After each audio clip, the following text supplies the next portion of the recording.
27 април 2017 година е најголемата црна дамка не само во историјата на македонската демократија, туку и во модерната историја на Европа, која не памети злостор против демократските вредности од таков карактер. Обидот за убиство на демократијата беше пропратен со обид за убиство на демократски избрани представници на граѓаните, меѓу кои покрај Зијадин Села главна мета беше и тогаш мандатарот за состав на новата влада Зоран Заев. Од разговорот со него за тоа како тој лично го доживеа овој атак, дознав дека 27 април е само третиот во серијата обиди тој да биде убиен. Двата претходни обиди се случиле пред 27, вклучително и заканата по живот за неговата малолетна ќерка. Зоран Заев не сакаше да зборува за детали од овие претходни обиди, но прифати отворено да разговараме за неговите лични доживувања на 27 април 2017 година. Што беше клучно, што ве спаси на таа маса која налетува? Значи, таа вечер херои беа нашите лични обезбедувања. Моите и на Оливер Спасовски. Дечките, моите беа платени приватно од мене, некој дел беа пријавени во фирмите на моето семејство. Таму земаа плата и мене ме обезбедуваа во тоа време. Еден дел беа волонтеристички, знам дека имавме договор на дело со дечките, 4.500 денари, тоа, како ви викаа, за волонтирање. Тие беа можностите тогаш, опозиција бевме, не можевме никој да вработиме. Ама луѓето своите животи ги ставија пред нас, буквално ги распослаа, бранејќи го. Што ги ја предомислио на разулавена маса да не го убие?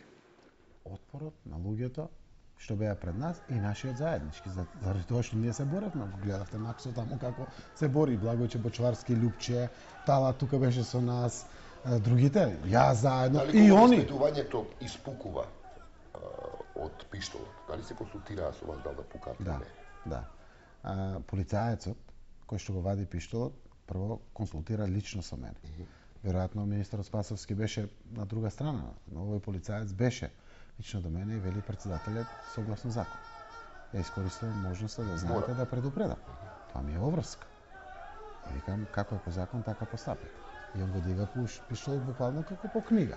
Сме гледаја тоа и телевизија како се предупредува. И гласно вика: полицаецум се легитимирам. Загрозени се животи на пратеници. Предупредувам, повлечет се назад. Го држи пиштолот горе. Не, масата застанува.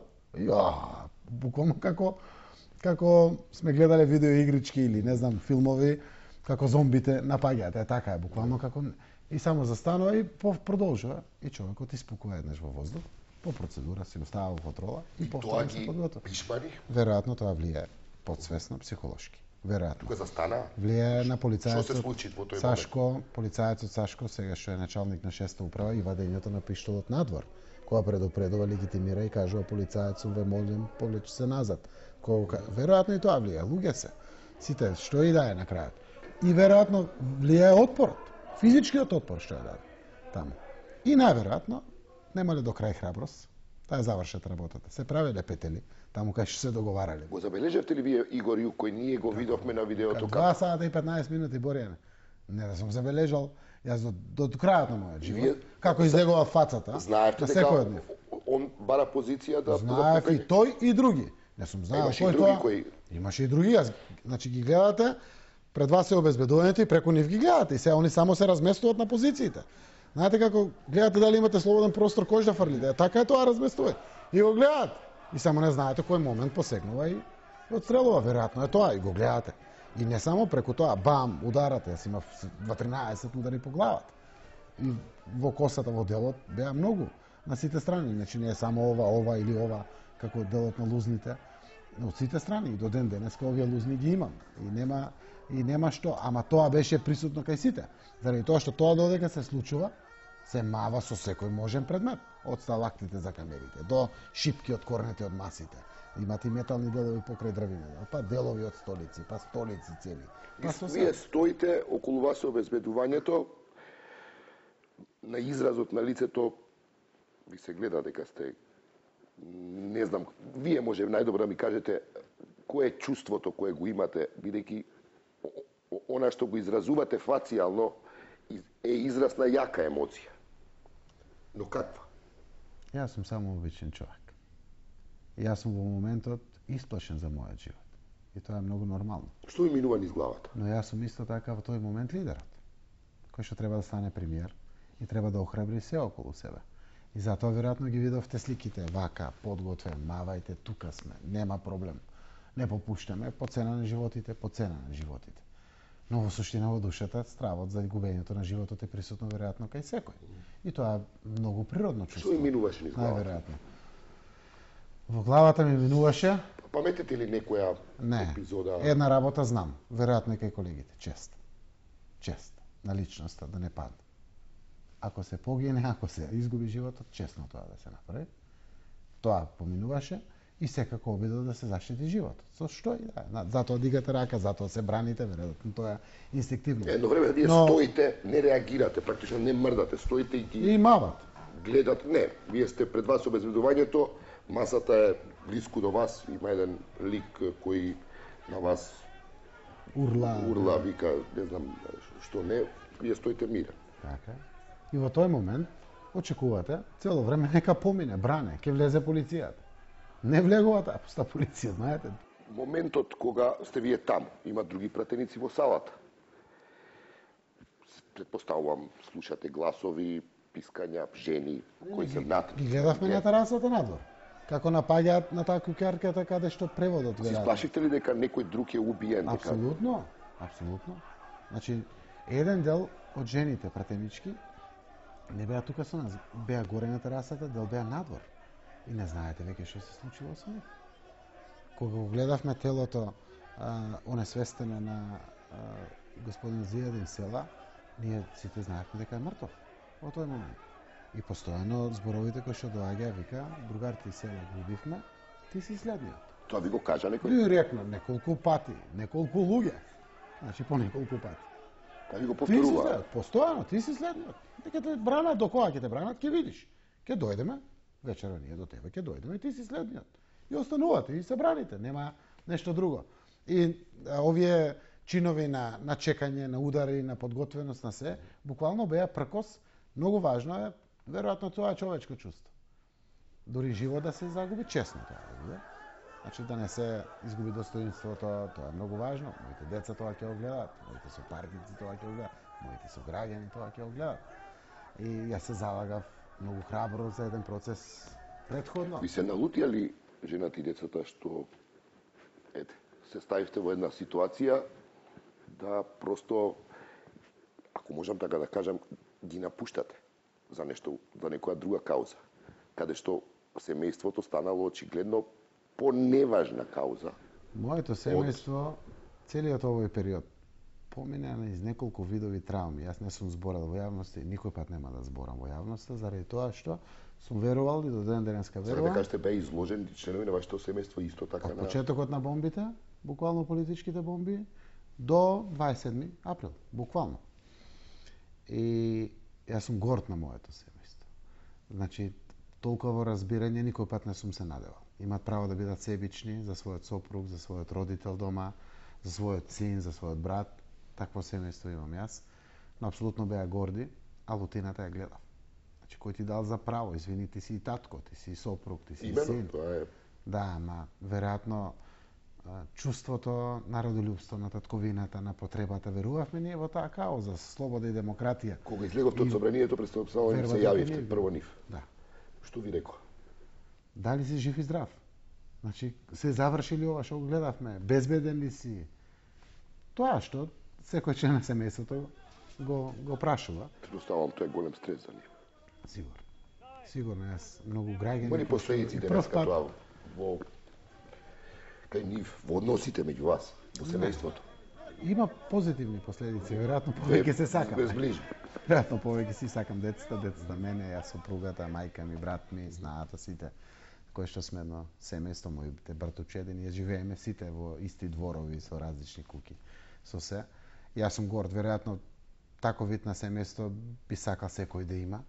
Тоа семејство ми даде голема поддршка мене целиот тој период, директно беа изложени на се, ничум позвани, како да се каже, заради мене и заради вербата која што ја бризгував во нашето население кај граѓаните, но пред се и дома, кај нив. И знаете, се е тоа очекување, дали тоа е вредно, дали некој тоа ќе го цени, дали баш јас, зашто баш јас, а не некој друг во државата. Вашиот татко што ви рече? Они постојано Има, колку што знаеме, што е достапно за како информација во јавноста, вашиот татко има значајна улога во вашиот живот. Има, како не. Неговата реакција која беше? Тие се горди родители на Зоран Заев денеска. Меѓу другото, како рефлексија... Вечерта. Ме пак ќе ме вратам на 27 за таа јапто, вечер? да. За Кога таа се слушна, претпоставувам и со него сте се слушнали. Обавезно, мислам, телефоните нон-стоп звонеа. Од цела Македонија надзвонеа од нив. И кога отварате телефонот, гледате, имате 5-6 пораки, имате пропуштени безброј телефонски позиви и се, и на крајот, како звона телефоните, го гледате и пишува тато на телефонот и гледате дека е тој. И прашањето е жив ли си? Жив сум. Дали си безбеден во моментот? Безбеден сум. Дали конечно заврши ова што видовме целото? Да. Добро. Што вика, кој ќе доеш дома ќе те кара? Не, веќе сме возрастни луѓе. Секако, и тоа е најважното и остава простор за секако и со други да се слушнам. Се слушнали дома со Зорица, сопругата, децата дали ги слушна. И тоа е. А го гледаш дека гласот му игра тоа. Мојот родител не е тој храбриот Панче Заев, јас што го знам, мислам, тога станува комплетно татко, веројатно и тоа е. Но јас сум среќен што имам такви родители. Господине Заев, дали покрај 27 април, дали животот, дали сте биле таргет на убиство, атентат претходно или потоа? Два пати јас да, пред тоа. И еднаш директна закана против моје дете. Очекувате ли дека ќе биде се расчистено? Прво тоа што очекувам не е заради мене, очекувам заради иднината на мојата. Включително и овие две закани по вашиот живот кои и против вашето дете кои се случиле претходно. Тие вклучително двете против мене и против моето дете не очекувам, заради тоа што ако во тогаш не сме ги обезбедиле доказите, доправат некој да ги обезбеди доказите, може само да се лаже. Моето дете препозна дури лик на 2 години после тоа, кој ликот се појави во јавност. Ама како тоа да докажете? Јас не сакам моето дете повторно да помине низ трауми, животот продолжува. Моите деца се тинејџери, веќе готово. За мене, јас отприлика и знам кои биле тоа ангажирани луѓе, немам до крај докази кои ги ангажирал тие луѓе, претпоставам само и останува на тоа.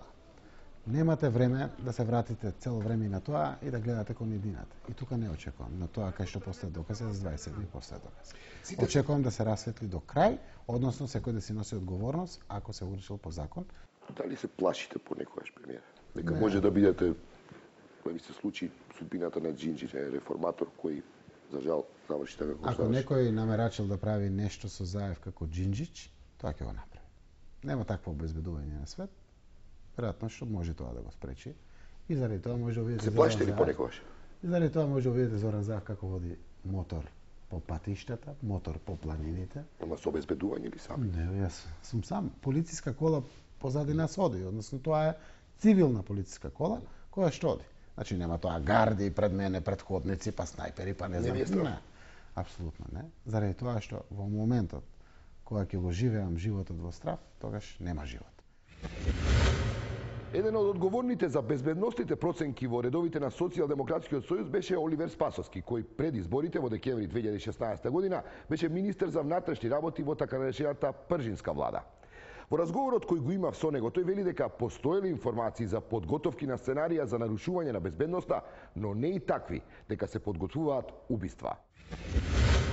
Настаните кои што се случуваа пред самиот избор на председател на собрание, протестите кои што беа исто така организирани од одредени структури, одредена група, укажуваа дека има намера да се наруши безбедносната состојба во државата. Секако дека Министерството за внатрешни работи правело одредени проценки. Јас не бев министер во тоа време, бев пратеник во собранието на Република Македонија. И тоа, после настанот, беше очигледно дека структури од МВР биле дел од организацијата на сите тие настани кои се случи. И отварањето на вратата во Собранието на Република Македонија е клучниот момент. Бидејќи, ако не ги отвореа дел од пратениците на ВМРО-ДПМН вратата во Собранието, тогаш овие кои што беа организирана група, па и граѓаните нема да можеа да влезат во Македонското собрание. Ние имавме информации, и јас лично имав информации за подготовка на цел еден план од страна на ВМРО-ДПМН кој што значи по секоја цена зачување на власта, дури и да се доведе до една ваква позиција на нарушување на стабилноста. Меѓутоа, сепак има верба дека Министерството за внатрешни работи, структурите во МВР нема да дозволат такво урнисување на институциите. Меѓутоа, кога започна целиот тој процес, кога веќе во салата во која што се држеше пресконференцијата на мониторот гледав дека вратата се отвара и почнуваат да влегуваат луѓе, ми беше јасно сценариото дека таа група на луѓе кои што беа организирани, тие 30 луѓе со качулки на глави и така натаму, кои што влегуваат подготвени да се тепаат, да убијат во законодавниот дом, се организирана, можеби платена, можеби не знам од кои побуди, мотивирана група кој што сака и кој што практично го руши уставниот поредок на Република Македонија, допринесоа да имаме сериозен ризик по безбедноста, отварање на меѓуетнички проблеми заради тоа што тепањето или скоро до убиство да се дојде на еден од пратениците, лидер на Алијансата на албанците, господин Цела, исто така лидерот на Социјалдемократскиот сојуз и сегашен премиер Зоран Заев, на пратениците внатре, тука беше и новоизбраниот претседател на собранието, сето тоа укажуваат на еден смислен чин на рушење на уставниот поред. Клучна улога во смирувањето и нормализацијата на ситуацијата имаше меѓународната заедница. Ноќта на 27 април, во име на дипломатскиот кор, изјава даде амбасадорот на Кралството Шведска Мат Стафансон. Една година потоа, Стафансон раскажува што се случувало вечерта на 27 април, додека дипломатите биле собрани на прием организиран од холандската амбасада. I think we all were at that reception, and I think basically all the ambassadors here in the town were there. So we gathered very quickly when we all saw these very dramatic pictures coming out in a steady stream from inside the Sobranie, and we decided that we have to do something fast. We have to act now extremely fast, because the development was very dramatic, extremely dramatic. And as I said, there were also rumors that people had been killed. Fortunately that didn't happen. So we gathered, and some of the other ambassadors came to me and said, Mats, you are the oldest among us. Could you take upon yourself to speak on behalf of all of us very quickly to the media? There was no time for any of us to get full instructions from our capital. That usually takes a couple of hours. So we gathered together, we put together a rather strong message, and I delivered that on behalf of all the Western ambassadors, EU and United States, who were there in a very improvised press conference, delivered a very strong message that this violence has to stop immediately. And as it turned out later, that was the first international reaction that came. That was followed, of course, later that evening and the next day by a lot of condemnations and a lot of very strong statements from the capital.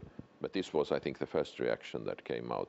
No, I think we were all worried that this will be the beginning of a much more dramatic development, maybe some kind of attempt to use the situation to introduce martial law or something like that. There were rumors of that around as well.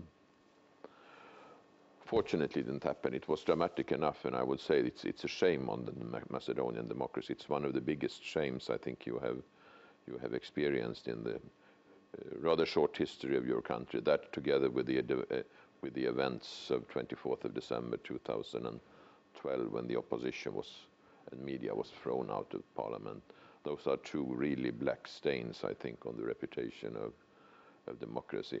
Those things simply cannot happen in Parliament. Настаните од 27. април 2017 несомнено ќе останат запаметени во историјата како една од најтешките трауми во колективната меморија на Македонија.